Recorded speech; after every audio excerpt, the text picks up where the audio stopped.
नमस्कार मित्रांनो, ठरलं तर मग या मालिकेच्या आजच्या भागात आता सायली आणि अर्जुन दोघेही घरी आलेले असतात तेव्हा अस्मिता तिच्यावर जोरात ओरडते आणि म्हणते, सायली आता डेट संपली आहे तुमची, त्यामुळे आता वर जाऊन लगेचच झोपू नको, माझ्यासाठी ना काहीतरी अगोदर खायला बनव. तेव्हा सगळेजण आश्चर्याने आता अस्मिताकडे बघतात. सायली म्हणते, हो अस्मिता ताई, मी अगोदर हातपाय धुवून येते आणि लगेचच बनवते ते. आता सायली तिथून गेल्यानंतर लगेचच सगळेजण एकमेकांकडे बघून हसू लागतात. तेव्हा प्रताप म्हणतो, अस्मिता अगं काय ऍक्टिंग केली आहेस तू अगं. आजपर्यंत तू सायली बरोबर फक्त फटकून वागत होतीस आणि आता फक्त तुझ्यामुळेच सायलीला कल्पनाच प्रेम सुद्धा मिळणार आहे. आता आजच बघ ना. कल्पनाला राग पण आला आणि सायली बद्दल वाईट सुद्धा वाटले. तेव्हा प्रतिमा म्हणते, तरीही ती थेट असं काही बोलली नाही. त्यावरती अर्जुन म्हणत, बोलेल नक्कीच बोलेल मम्मा, मला तिच्या ऐवजी सायलीला दुसरं कोणी जर काहीतरी बोललं ना तर तिला ते अजिबातच आवडत नाही. आता जास्त दिवस नाही, फक्त थोडे दिवस राहिले आहेत. सायलीबद्दल तिच्या मनात असणारं प्रेम ती असं जास्त दिवस लपवून ठेवू शकत नाही. ती नक्की म्हणजे नक्कीच बोलेल आणि आपला प्लान नक्कीच वर्क होईल असं म्हणून सगळेजण एकमेकांना थम्स अप करतात. श्रीकडे रविराजात सुभेदारांच्या घरी निघालेला असतो. त्याच वेळी तो सुमनला आता मार्केटमध्ये देखील सोडणार असतो. ते दोघेही गप्पा मारत गाडीतून निघालेले असतात.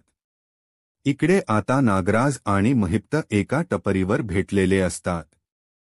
तेव्हा काय नागराज शेठ, कशाला मला भेटायला बोलावलं असं महिप्त विचारतो. त्यावरती नागराज म्हणतो की खूप मोठा घोळ झालाय. तेव्हा आता कोणता घोळ घालून ठेवलाय असं महिप्त रागातच विचारतो. तेव्हा नागराज म्हणतो, थांब जरा, तू चहा घे आणि मग आपण बोलूयात. तेव्हा ते दोघेही आता चहा घेत असतात. तेवढ्यातच त्यांच्या शेजारून आता लगेचच रविराज आणि सुमन हे दोघेही जातात. पण ते गाडीत असल्यामुळे त्याच लक्ष या दोघांकडे काही नसतं आणि यांची पाठी त्यांच्याकडेच असते. त्यावेळी थोडसं पुढे गेल्यानंतर सुमन म्हणते, भाऊजी थांबा, हा नेहमीचाच भाजीवाला आहे, मी याच्याकडूनच भाजी घेते. तेव्हा ठीक आहे आता रविराज म्हणतो आणि मग लगेचच गाडी थांबवतो. सुमन गाडीतून खाली उतरते. तेव्हा रविराज विचारतो, व्यवस्थित जाशील ना ग? मग सुमन म्हणते, हो भाऊजी. त्यानंतर सुमन आपली भाजीपाला घेत असते तर समोरच नागराज चहा पीत असतो. आता भाजी घेत असताना सुमनच लक्ष जरा दुसरीकडे जातं तर समोर असतो नागराज आणि तो चहा पीत असतो. सुमनला एका क्षणी आश्चर्याचा धक्का बसतो की आता ह्या वेळी हा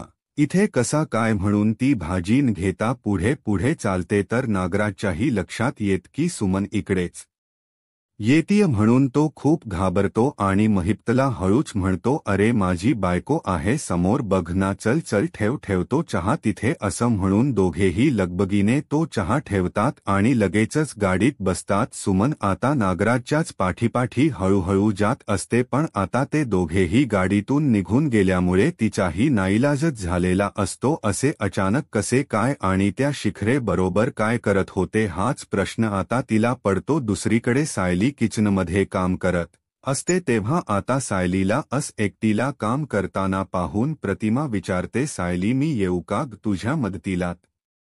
यावेळी सायली म्हणते, नको प्रतिमा, आत्या मी करते. अहो कल्पना म्हणते, प्रतिमा तू माहेरपणाला आलेस ना, मग तू आराम कर फक्त आणि तुझे अगदी लाड करून घ्यायचे बघ. त्यानंतर आता प्रतिमा म्हणते, हो चालेल. तेवढ्यातच अस्मिता लगेच सुरू होते आणि म्हणते, ऐकलं ना ग सायली, प्रतिमा आत्याला जे खावसं प्यावसं वाटेल ते तिला बनवून द्यायचं आणि तिला दररोजचा मेन्यू सुद्धा विचारून घे. हवं नको ते बघ, तिला काय हवं ते नाही तर जाशील परत नव्याबरोबर उगीच गाव हुंडारायला. तेव्हा कल्पनाला मग राग येतो आणि ती म्हणते, अस्मिता तू ना फक्त अशी ऑर्डर सोडत राहा, कारण स्वतः तर काही किचनमध्ये जायचं नाही आणि जे सगळा स्वयंपाक करतात ना उलट त्यांनाच सूचना देत बसायच. त्यानंतर आता अर्जुन आणि प्रताप दोघेही हसत असतात कारण त्यांना माहीत असतं की अस्मिता हे नाटक करतीय. पण कल्पना आणि सायली अजूनही गोष्ट लक्षातच आलेली नसते. काही वेळानंतर एक माणूस तेथे येतो आणि म्हणतो, अर्जुन सुभेदार. तेव्हा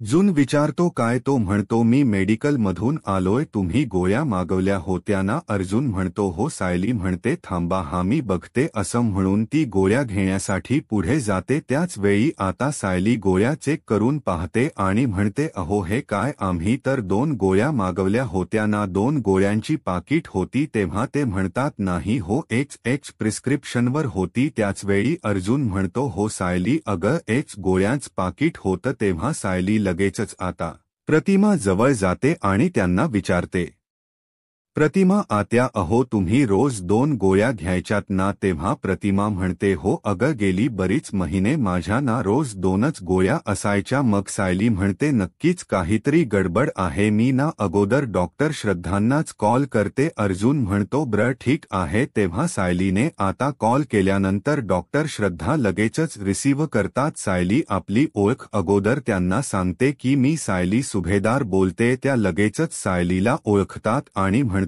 हो बोल. तेव्हा ती म्हणते की तुम्ही लिहून दिलेल्या प्रिस्क्रिप्शनवर तर एकच गोळी आहे, पण प्रतिमा आत्या गेली अनेक महिने तर 2 गोळ्या घेत आहेत. तेव्हा डॉक्टर श्रद्धा विचारतात असं कसं आणि ही दुसरी गोळी नक्की कुठून आली? तेव्हा सायली म्हणते तेच तर कळत नाहीये डॉक्टर श्रद्धा आम्हाला. तेव्हा डॉक्टर श्रद्धा म्हणते वहिनींची तब्येत एवढी नाजूक आहे की त्यांची गोळी अजिबात बदलली गेली नाही पाहिजे. आणि तू म्हणते अजून एक गोळी, अगं हे खूप सिरियस आहे सायली. तेव्हा सायली म्हणते डॉक्टर आम्हाला हेच कळत नाहीये, प्लीज तुम्ही इथे येऊ शकता का? तेव्हा आता डॉक्टर म्हणतात की हो मी लगेचच येते, म्हणजे आपण समोरासमोरच बोलूयात.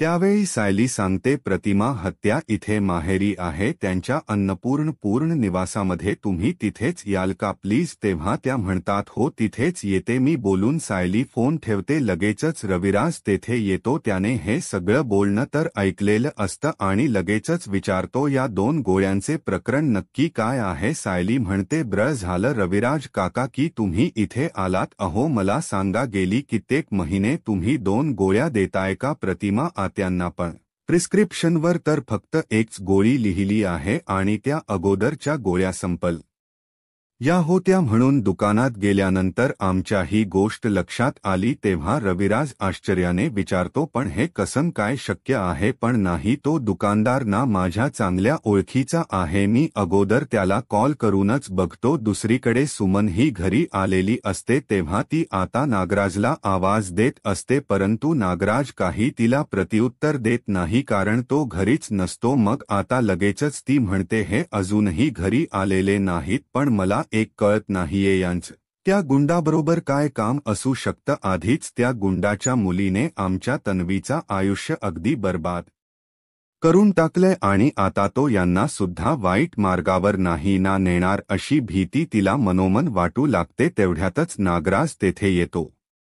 मग सुमन त्याच्याकडे बघतच राहते. तेव्हा तो म्हणतो पाणी आणतेस का जरा? ती म्हणते हो आणते ना. तेव्हा ती पाणी वगैरे देते आणि विचारते काय हो तुम्हाला यायला उशीर होता ना, मग तुम्ही लवकर कसे काय आले घरी? तेव्हा तो म्हणतो काही नाही, काम लवकर संपलं म्हणून आलो लवकर घरी. असं म्हणून तो चहा आणते का असं विचारतो. तेव्हा ती म्हणते हो करते की 5 मिनिटांमध्ये. तेव्हा आता सुमन आपापल्या कामाला लागते तर नागराज मनात विचार करतो कमाल आहे, हिने मला बघितलं नाही की काय? महिप्त बरोबर, आणि बघितलं जरी असेल तरीही हिचं डोकं एवढं चालतं का?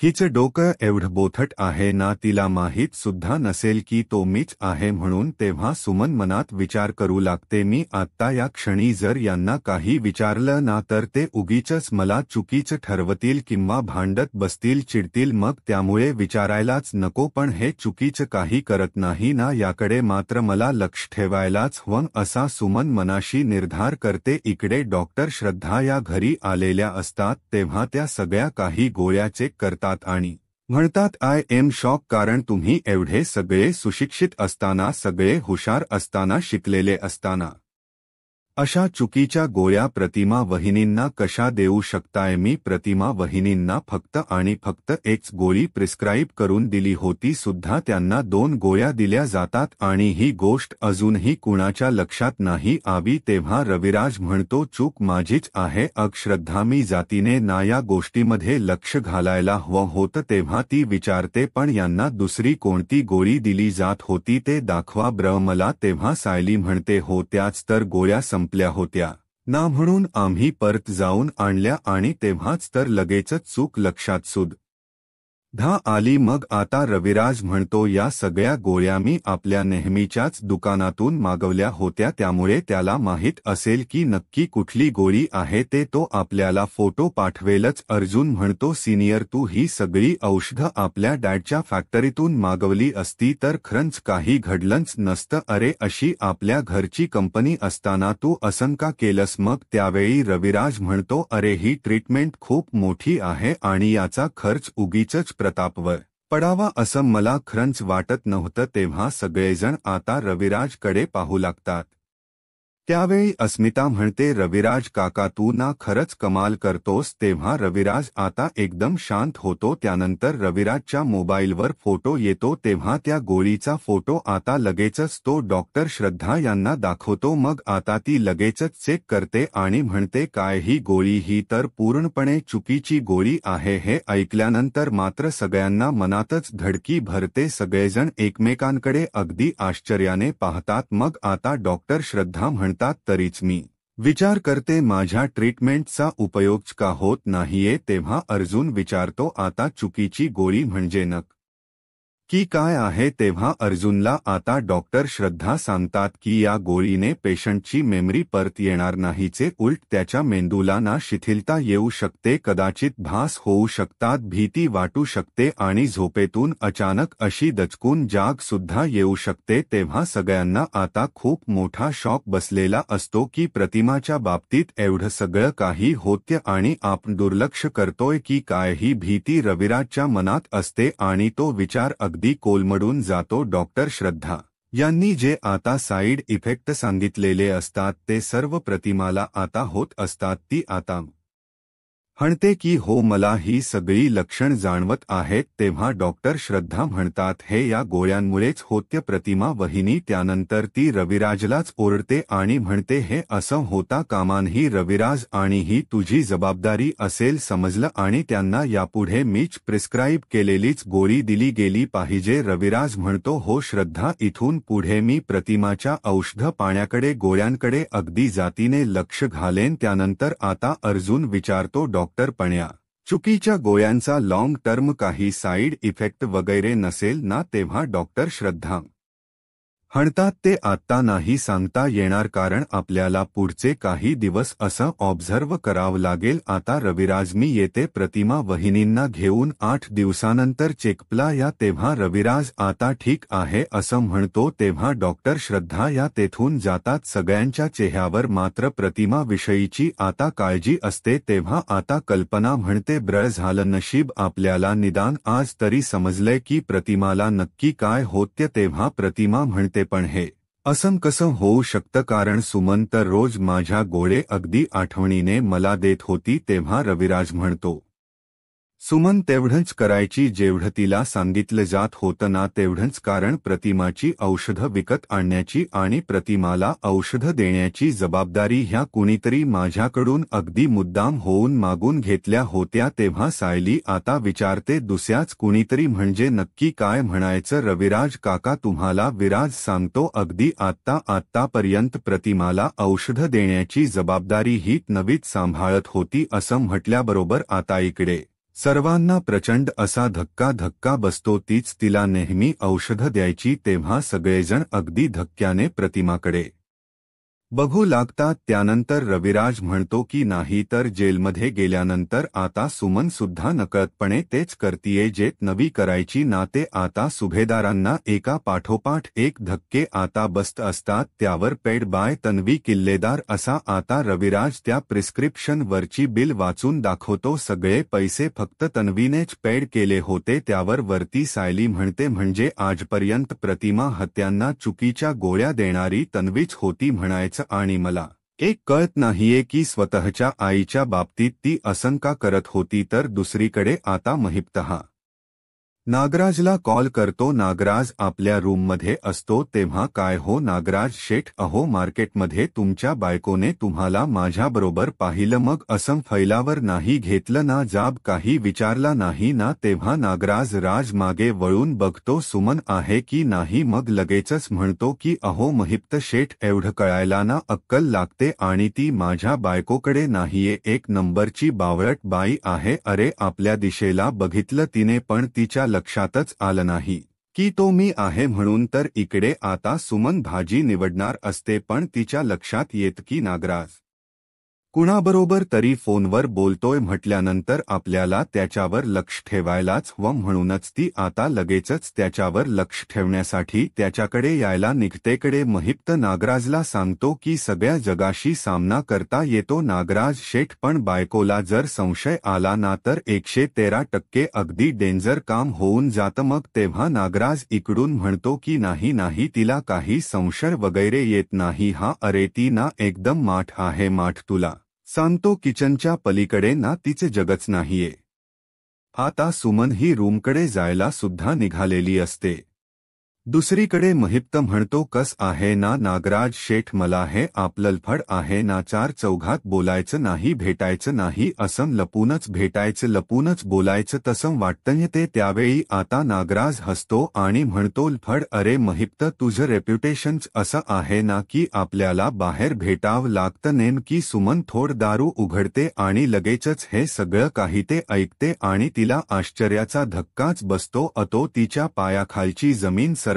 तिला आता समजतं म्हणजे हा नागराज मगाशी महिप्त बरोबरच होता आणि या नागराजच महिप्त बरोबर कॉन्टॅक्ट आहे म्हणायचं. मग पुढे नागराज हणतो ठीक आहे महिप्त, पुढच्या वेळी ना मी अगदी घरीच येईल हा तुझ्या, असं बोलताना ऐकल्यावर सुमनला मात्र अजूनच मोठा हादरा बसतो. पुढे ती सगळं त्या दोघांच बोलणं आता लपून लपून ऐकू लागते. त्यावेळी आता सुमन मनात विचार करते म्हणजे हे महिप्त बरोबरच बोलतायत, महिप्त एवढा नीच माणूस असून देखील हे त्याला भेटले आणि आताही फोन करतायत म्हणजे त्यांच्या दोघांची अगदी जवळची मैत्री दिसतीय. तर इकडे आता प्रतिमा विचार ते काय हो, तन्वीने चुकून ह्या गोळ्या माझ्यासाठी मागवल्या असतील का. तेव्हा अर्जुन म्हणतो नाही प्रतिमा, आत्या तन्वी खूप रेग्युलरली कुणालाही कळवून देता या गोळ्या इथे मागवायची आणि तिने हे मुद्दाम केले. तेव्हा रविराज सुद्धा म्हणतो तन्वीने हे अनावधानाने केलं, हे कृपया तू समजू नकोस हा प्रतिमा, आता त्या पोरीला आपण जन्म दिला याचाच पश्चाताप होतोय मला. तेव्हा कल्पना पण चिडते आणि विचारते पण स्वतःच्याच आईला अशा चुकीच्या गोळ्या तरी कोण देतं. मग आता सायलीच्या मनात सुद्धा आता प्रियाबद्दलचा राग दिसून येतो आणि ती कल्पनाला म्हणते फक्त चुकीच्याच गोळ्या नाही, आईंना असा वेगळा भास होईल किंवा आईची मेमरी लॉस होईल अशा गोळ्या होत्या त्या. तेव्हा प्रतिमा सांगू लागते मला असंच वाटायला लागलं होतं, माझी तब्येत खूप बिघडतीय, मला खूप वेगवेगळे भास होतायत आणि या सगळ्याला तन्वी जबाबदार होती, माझी मुलगी. हा धक्का खरंतर तिला सहन होणारा नसतो, तिने माझ्या या वयात अशा परिस्थितीमध्ये माझी काळजी घ्यायची तर तीच माझं नुकसान करत होती. तेव्हा रविराज आता खूप चिडलेला असतो आणि तो म्हणतो तन्वीला खरंतर जेलमध्ये जाऊन भेटायचं नाही हे मी ठरवलं होतं, पण आता मात्र जेलमध्ये जाऊन तिला मी जाब विचारल्याशिवाय अजिबात राहणार नाही असं म्हणून रविराज हा निघणारच असतो. त्यावेळी अर्जुन त्याला अडवतो आणि म्हणतो थांब सिनियर, तू कुठेही जाऊ नकोस, कारण त्या तन्वीला ना जाब विचारून काहीही होणार नाही, कारण ती अगोदरच जेलमध्ये जाऊन शिक्षा भोगती आहे. तेव्हा रविराज म्हणतो ती आमची मुलगी असल्याची शिक्षा आम्ही ऑलरेडी भोगतोच आहे. अर्जुन तेव्हा कल्पना म्हणते भाऊजी प्लीज तुम्ही शांत रहा. तेव्हा रविराज रागाच्या भरात विचारतो कसा शांत राहू वहिनी, असं वाटत ना मला तिच्या जाऊन एखादी ससनत कानाखाली द्यावी. तेव्हा प्रतिमा विचारते काय ओपन त्याने तन्वीच वागणं बदलणार आहे का, ती माझी स्मृती जावी यासाठी प्रयत्न करत होती हे सत्य बदलणार आहे का त्याने सांगा ब्र. तेव्हा सायली आता सगळ्यांना शांत करते आणि म्हणते रविराज काका ऐका तुम्ही जरा बसा शांत व्हा ब्र. अहो देवाच्या कृपेने आपल्याला अगदी वेळेत समजलंय की नक्की काय घडत होतं. मग आता अस्मिता म्हणते तन्वीचा मेंदू कसा चालतो हे मला चांगलंच माहीत आहे परंतु स्वतःच्या आईच ती एवढं नुकसान करत होती हे तर मला अजिबात पचतच नाहीये. मग आता प्रतिमा म्हणते तरीही देवाकडे मी हीच प्रार्थना करेन की कधी ना कधी तरी देवाने हिला सुबुद्धी द्यावी. मग आता सगळेच जण आता या तन्वीच्या प्रकारामुळे टेन्शनमध्ये असतात. त्यानंतर सायली आणि अर्जुन दोघेही रूममध्ये जातात. बेडवर बसलेले असतात. सायलीच्या मनात प्रियाविषयीचा राग दिसून येतो. ती रागातच म्हणते काय हो या तन्वीला जरा सुद्धा अक्कल नाहीये का. कारण आपण इथे धडपडतोय सगळेजण की प्रतिमा आत्यांना त्यांची स्मृती कधी येईल म्हणून आणि त्यांची मुलगी काय करतीये तर त्यांना मुद्दाम होऊन चुकीच्या गोळ्या देतीये. मला एक कळत नाही ती नक्की का करत असेल हे सगळं आणि त्यांना काहीही आठवण्यामागे तिचा नक्की काय फायदा आहे. तेव्हा अर्जुन म्हणतो दुसऱ्यांना त्रास झाला की तन्वीला आनंद होतो. तेव्हा सायली मग रागातच म्हणते पण स्वतःच्या आई बरोबर असं कोणी वागत का हो ते सुद्धा इतकं क्रूर. मला सांगा जगातली कुठली मुलगी असं वागेल आणि ही इतकी विकृती तिच्यामध्ये नक्की कुठून आली असेल. तेव्हा अर्जुन म्हणतो आणि तिला त्याची शिक्षा सुद्धा मिळणार नाहीये. आता मला सांग सायली आपण काय करणार आहोत. तिला फार तर जाऊन जा विचारणार आणि तिला ओरडू बस पण तुला सांगतो याचा खरंच काही उपयोग होणार नाही आणि म्हणून तर आज सिनियरला सुद्धा मी तिच्याकडे जाण्यापासून थांबवलं. तेव्हा सायली म्हणते प्रियाला इतक्या वर्षानंतर तिचे आईवडील मिळाले पण तिला खरंच त्याची काहीही किंमत नाहीये आणि तिचं नशीब इतकं चांगलं आहे. तिचे आईवडील हे रविराज काका आणि प्रतिमा आत्या आहेत असं सायली अगदी इमोशनल होत म्हणते. आता रडूतो. सायली म्हणत असते की ते जर माझे आईवडील असते ना तर मी खूप जपलं असतं त्यांना खूप जीव लावला असता आणि आशीर्वाद सुद्धा घेतले असते त्यांचे पण ते माझ्या नशिबात नाहीये आणि जिच्या नशिबात आहे ते मात्र असं म्हणून सायलीला आता पुढे बोलताच येत नाही. ती खूप रडू लागते आणि अर्जुनला मग तिच्याबद्दल खूप वाईट वाटू लागतं. तेव्हा अर्जुन आता सायलीला जवळ घेतो आणि समजावू लागतो सायली तुझे आईवडील तुझ्याजवळ नसले म्हणून काय झालं आम्ही सर्वजण आहोत ना तुझ्याजवळ. मी आहे मम्मा आहे डॅड आहे अस्मिताई आहे आणि तुला प्रॉमिस करतो की मी कायमच तुझ्या सोबत राहणार आहे. मग तो आता मनातच विचार करतो सायली तुझ्यावर मम्मा पुन्हा एकदा पूर्वीसारखंच प्रेम करेल आणि तुझ्याख्या आईबाबांना काहीही झालं तरी मी शोधणार म्हणजे